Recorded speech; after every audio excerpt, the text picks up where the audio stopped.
এটা আমি নতুন সৰু কাম এটা কৰিব খুজিছোঁ যে এতিয়া বাচ্চা জন্ম হ'লেই আধাৰ আৰু বাৰ্থ চাৰ্টিফিকেটখন মেডিকেল কলেজতে পাই যাব আধাৰ চেণ্টাৰ এটা আমি প্ৰত্যেক মেডিকেল কলেজত স্থাপন কৰিম পিছত আমি জিলা হস্পিটাল আন চৰকাৰী হস্পিটালতে কৰিম যাতে জন্ম হ'লে লগে লগে আধাৰখন লৈ ল'ব পাৰে যেতিয়া এটা বাচ্চা মেডিকেলত জন্ম হ'ব ঘৰত ঘূৰি যোৱাৰ সময়ত আধাৰখনো লগত লৈ যাব বাৰ্থ চাৰ্টিফিকেটখনো লৈ যাব আৰু মেডিকেল কাগজখিনিও লৈ যাব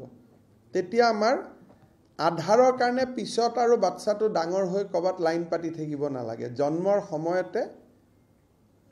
বয়স 3 দিন আধাৰ লগে লগে হৈ গ'ল বয়স 2 দিন আধাৰ লগে লগে হৈ গ'ল এই পাইলট প্ৰজেক্টটো আমি বৰ্তমান 13খন মেডিকেল কলেজত আৰম্ভ কৰিব খুজিছোঁ যদি আমি ইয়াত সফল হওঁ তেতিয়ালে আমি লাহে লাহে বাকি হস্পিটালসমূহতো আমি এক্সপান্ড কৰিম আমি বঢ়াই লৈ গৈ থাকিম